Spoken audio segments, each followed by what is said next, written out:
आम आदमी पार्टी के 7 राज्यसभा सांसदों के पार्टी छोड़ने के बाद सियासी माहौल गर्म हो गया है। इस पूरे घटनाक्रम में राघव चड्ढा का नाम सियासी गलियारों में लगातार चर्चा का केंद्र बना हुआ है। कल यानी 24 अप्रैल को जो राजनीतिक उठापटक हुई, उससे एक बार फिर दल बदल कानून की भी चर्चा तेज हो गई है। आइए ऐसे में समझते हैं कि 2014 के बाद से ये कानून कब कब सुर्खियों में रहा और किस किस पार्टी में बड़ी टूट और बगावत देखने को मिली।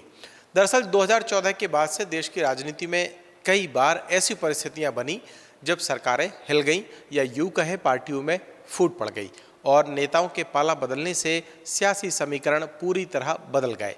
ऐसे में हर मौके पर दल बदल कानून चर्चा में आ गया। इन्हीं सब सियासी घटनाक्रम को देखते हुए 91 संविधान संशोधन के बाद इस कानून को और सख्त बना दिया गया। कुल मिलाकर अब सिर्फ यूं ही पार्टी छोड़ देना या थोड़ी बहुत टूट फूट मान्य नहीं है। किसी भी तरह की वैधता तभी मानी जाती है जब कम से कम 2/3 सदस्य एक साथ किसी अन्य दल में शामिल हो, वरना अयोग्यता की तलवार लटक जाती है। और राघव चड्ढा ने भी वही खेल खेला, वो 2/3 सांसदों के साथ बीजेपी में शामिल हो गए। अब हम एक एक करके उन सियासी घटनाक्रमों पर नजर डालते हैं जिन्होंने न सिर्फ सरकारों को हिला दिया बल्कि पार्टी के अंदर ही फूट पड़ गई। सबसे बड़ी राजनीतिक उथल पुथल में से एक 2022 में देखने को मिली। दरअसल उस साल एकनाथ शिंदे के नेतृत्व में 40 से ज्यादा विधायकों ने शिवसेना से अलग होकर बगावत कर दी। इस बड़े सियासी उलटफेर की वजह से उद्धव ठाकरे की सरकार गिर गई और महाराष्ट्र की राजनीति पूरी तरह बदल गई। इसके बाद शुरू हुई कानूनी लड़ाई ने कई गंभीर सवाल खड़े कर दिए। असली शिवसेना किसकी है और क्या बागी विधायकों को अयोग्य घोषित किया जाना चाहिए या नहीं, मामला इतना पेचीदा हो गया कि सुप्रीम कोर्ट को भी इसमें दखल देना पड़ा। यही वजह है कि यह घटना हाल के वर्षों में दल बदल विरोधी कानून से जुड़े सबसे चर्चित मामलों में एक बन गया। इसके ठीक एक साल बाद महाराष्ट्र में एक और राजनीतिक भूकंप आया। अजित पवार ने राष्ट्रवादी कांग्रेस पार्टी के एक गुट का नेतृत्व करते हुए सत्ताधारी गठबंधन में शामिल होने का फैसला किया। इस घटना ने दल बदल विरोधी कानून के तहत एक नई बहस छेड़ दी। क्या पार्टी के अंदर बहुमत का समर्थन होने का मतलब अयोग्यता से छूट मिलना है? अदालतों ने यह साफ किया कि सिर्फ औपचारिक विलय ही सुरक्षा प्रदान करता है, न कि पार्टी के अंदर का बहुमत। इसके बाद अगर बात करें मध्य प्रदेश की राजनीति की, तो 2020 में यहाँ का सियासी माहौल भी अचानक पूरी तरह बदल गया था।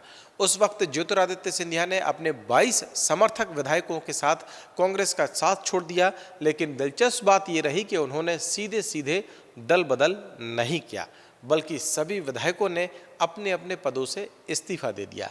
इसी कदम के बाद कमलनाथ सरकार अल्पमत में आ गई और आखिरकार गिर गई। ये पूरा घटनाक्रम इसलिए भी चर्चा में रहा क्योंकि इस दल बदल कानून को चालाकी से दरकिनार करने की एक बड़ी मिसाल माना गया, जिसने उस वक्त पूरे देश की सियासत में हलचल मचा दी थी।